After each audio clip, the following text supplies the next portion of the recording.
भगत सिंह, चंद्रशेखर आजाद, सुभाष चंद्र बोस, अशफाकुल्लाह खां, अब्दुल कलाम जैसे सोच रखने वाले मेरे युवा साथियों, रानी लक्ष्मीबाई, अहिल्याबाई और फातिमा शेख जैसी सोच रखने वाली मेरी प्यारी बहनों, आप तमाम लोगों को मैं प्रखर से क्रांतिकारी इनकलाब और झारखंडी जोहार करता हूं।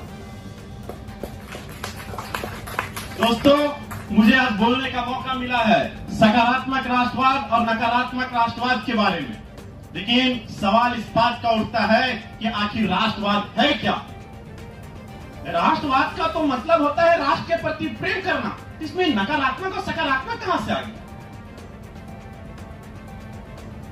जिस प्रकार मनुष्य, चाहे वो पुरुष हो चाहे वो महिला हो, उसमें भी पॉजिटिव टर्म्स होते हैं, निगेटिव टर्म्स होते हैं, उसी प्रकार राष्ट्रवाद में भी सकारात्मक और नकारात्मक नजर आता है। तो फिर सवाल उठता है, अंतर क्या है? अंतर तो होगा। सकारात्मक सोच की शुरुआत मोहब्बत से होती है और नकारात्मक सोच की शुरुआत नफरत से होती है। यह सोचने की विषय। नकारात्मक सोच, नकारात्मक राष्ट्रवाद यह कहता है कि आप दूसरों को गुलाम बनाया जाए, लेकिन सकारात्मक राष्ट्रवाद यह कहता है कि आप आगे आइए।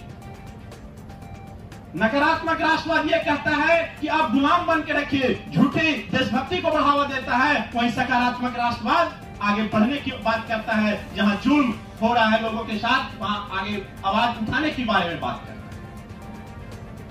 इस सवाल को समझने से पहले हमें इतिहास के कुछ पन्नों को समझना की आवश्यकता है। क्या धर्म के आधार पे देश डेवलप किया जा सकता है? क्या राष्ट्र के निर्माण के लिए मजबूती बनाया जा सकता है राष्ट्र की बातों को बनाकर? जब मैंने इतिहास के पन्नों को खंगाल कर देखा, जर्मनी के इतिहास को जब हमने पढ़ा, तो स्पष्ट रूप से उसमें लिखा, हिटलर जैसे शाही व्यक्ति थे, उन्होंने कहा अगर यहूदियों को मार दिया जाए तो हमारा राष्ट्र कब का डेवलप कर सकता है। और सभी जानते हैं मेरे साथियों कि आखिर राष्ट्रवाद का निकला परिणाम क्या हुआ? लाखों लाख बेगुनाह साथियों की मृत्यु हो गई, लाखों लाख व्यक्तियों की मृत्यु हो गई, और जो व्यक्ति खुद हिटलर थे और आत्महत्या करना पड़ा, और अंत में पूर्वी और पश्चिमी में दो भाग में जर्मनी पड़ी। ये तो राष्ट्र की बात हुई। तो क्या धर्म के आधार पर देश डेवलप किया जा सकता है? सवाल इस बात का भी उठता है। तो हमने पढ़ा जब 1947 में हिंदू और मुस्लिम, मोहम्मद जिन्ना ने कहा था, स्पष्ट रूप से कहा कि अगर इस्लाम के धर्म पे अगर देश को बंटवारा कर दिया जा सकता है तो देश डेवलप करेगा, विकसित होगा। और बात किया गया रोजगार की, गारंटी की, भुखमरी की, ये सब खत्म होंगे। और परिणाम तो हम सभी जानते हैं दोस्तों कि परिणाम क्या निकला। परिणाम वही निकला कि ना आज भुखमरी की स्थिति है, बेरोजगारी की वहां पाकिस्तान में स्थिति है, और अंततः 1971 में बांग्ला नीति चली। लेकिन जो राष्ट्रवाद चला, उपनिवेश हुआ, ये कहां दिख रहा है? न धर्म के आधार पर दिखा, न राष्ट्र के आधार पर दिखा। मुझे एक समय था जब 1905 में बंगाल का विभाजन हुआ था, तो कहा जाता था भारत माता के 3 लाल, लाल बाल पाल, लाला लाजपत राय, बिपिन चंद्र पाल और बाल गंगाधर तिलक।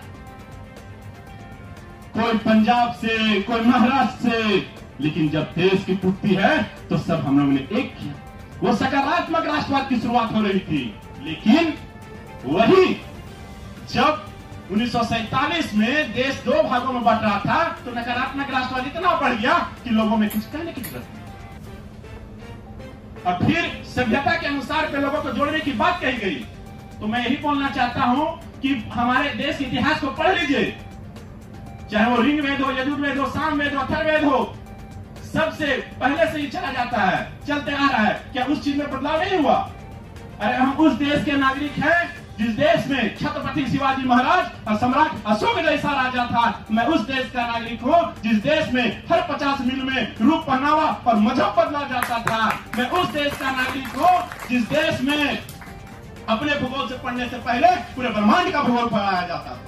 इतना ही कहकर अपनी वाणी को विराम देता हूं। जय हिंद, जोहार, जय श्री राम, जो कहिए सब एक ही है। मैं इतनी कहकर अपनी वाणी को विराम देता हूं। इनकलाब जिंदाबाद, भारत माता की जय।